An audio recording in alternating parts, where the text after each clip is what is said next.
Where bombs fall, profits rise. America's war business. How the U.S. made war a profitable business. Behind every war fought on distant battlefields, another war unfolds quietly at home.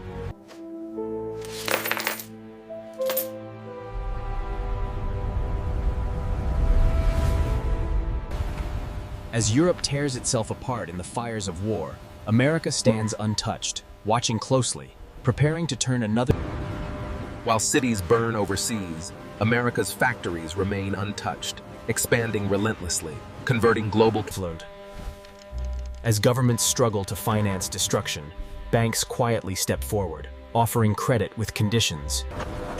Factories once built for civilian life are transformed overnight into arsenals, feeding the war machine while profits rise. In silent rooms far from the front lines, contracts are signed that matter more than convictions, guaranteeing profit no matter how the war unfolds. Citizens are told that lending their savings is an act of loyalty, never realizing that patriotism itself has been repackaged and sold as debt.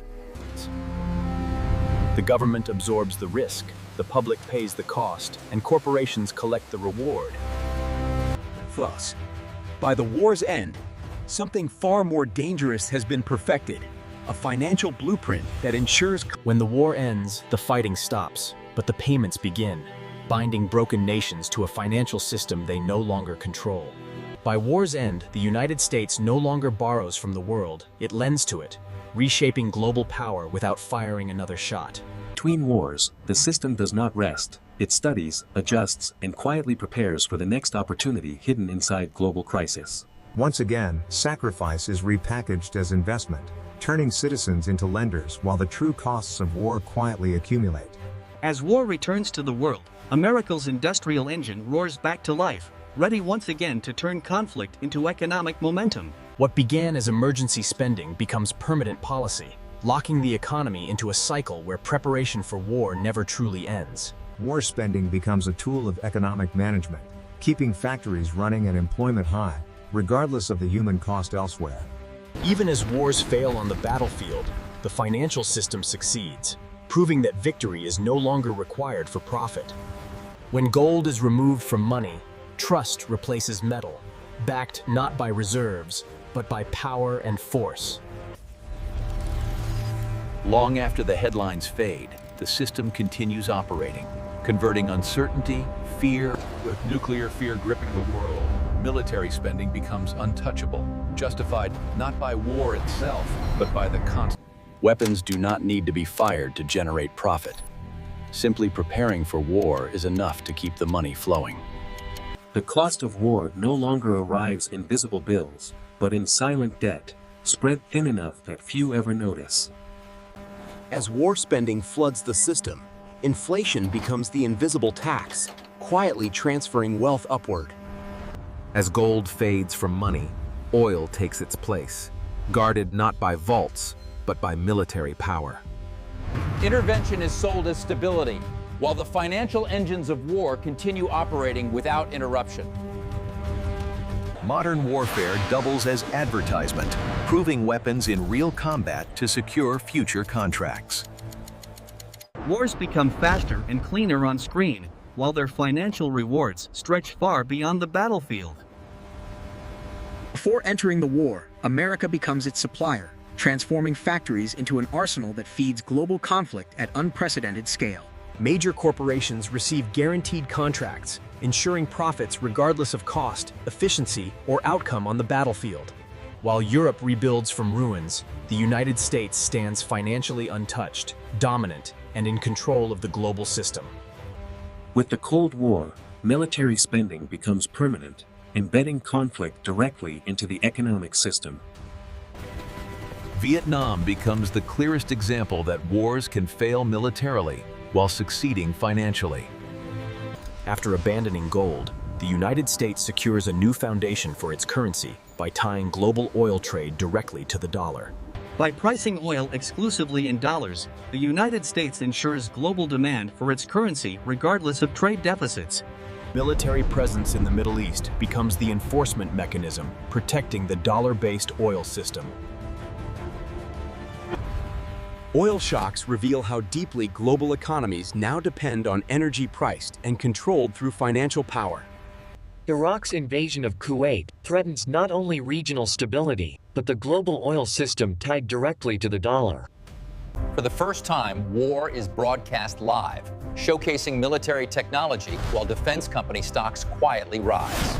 The attacks of September 11 reshape global politics, opening the door to a new and limitless form of war. The War on Terror introduces a conflict with no defined victory, only continuous spending and expanding debt. The War on Terror introduces a conflict with no defined victory, only continuous spending and expanding debt. Afghanistan becomes the first battlefield of the War on Terror, launching a conflict that will last for decades. With Iraq invaded in 2003, the War on Terror expands, multiplying costs, contracts, and long-term obligations. Defense contractors record soaring profits as wars drag on, insulated from battlefield outcomes.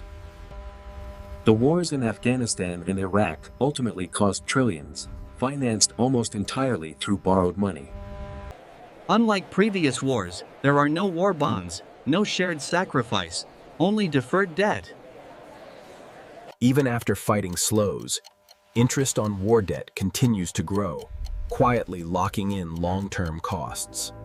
After 20 years, the war ends where it began, with no victory, but the financial obligations remain.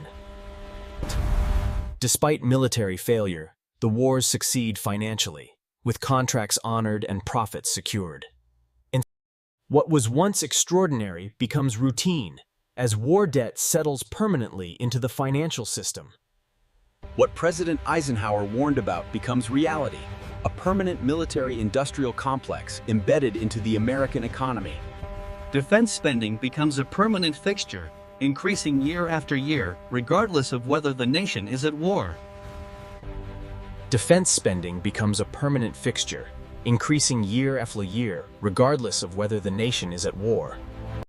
Even after the Cold War ends, defense spending continues to rise, becoming a permanent fixture of federal budgets.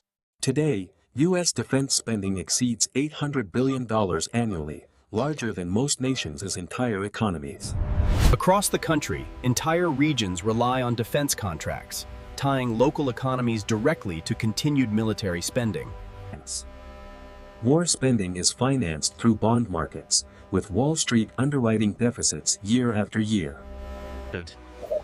As war spending expands, inflation gradually reaches households, increasing the cost of everyday life.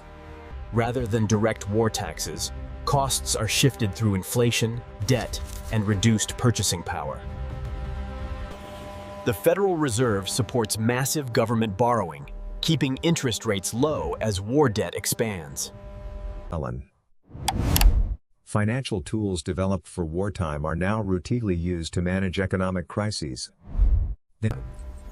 What began as wartime finance now extends into every corner of the modern economic system. Defense spending is treated not as a choice, but as a baseline assumption built into policy. Defense corporations maintain constant influence through lobbying, shaping budgets long before votes are cast. While wars drag on, shareholders receive consistent returns, disconnected from battlefield outcomes. Persistent government borrowing contributes to ongoing inflation that steadily reduces purchasing power. War costs are deferred forward, becoming obligations inherited by generations with no voice in their creation. Numbers once considered unthinkable now pass by as background noise. Emergency financial measures, once rare, are now routine tools of governance. The financial consequences of war are distant enough that most people never see the connection. War financing now operates as permanent infrastructure rather than a temporary response.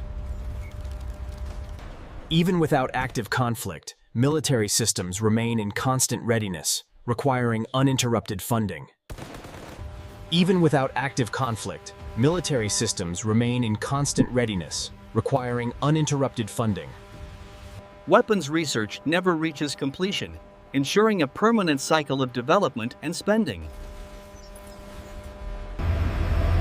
Allied security structures increasingly rely on American military spending and leadership. American weapons are exported worldwide, reinforcing economic ties to continued conflict readiness. Military training programs extend American defense influence far beyond its borders. Defense budgets are planned years in advance, limiting future political flexibility. Resources directed toward war finance are unavailable for domestic priorities. Recurring debt ceiling crises reflect the scale of ongoing government borrowing. Financial markets absorb massive government risk as a normal operating condition. When costs are indirect, their true scale becomes difficult to grasp. Constant emergencies reduce public sensitivity to long-term consequences. Debt replaces restraint, allowing conflict spending to expand without immediate limits. By the present day, the financial and military systems are fully integrated and operational. The cost of war no longer arrives as a headline. It shows up quietly, in higher prices, rising rent. While profits concentrate at the top, the cost of war is absorbed by those with the least power to avoid it. Even when the fighting stops, the financial war continues, carried forward through debt and interest for generations. Wars may fail militarily, but financially they rarely fail, because profit is built into the system itself.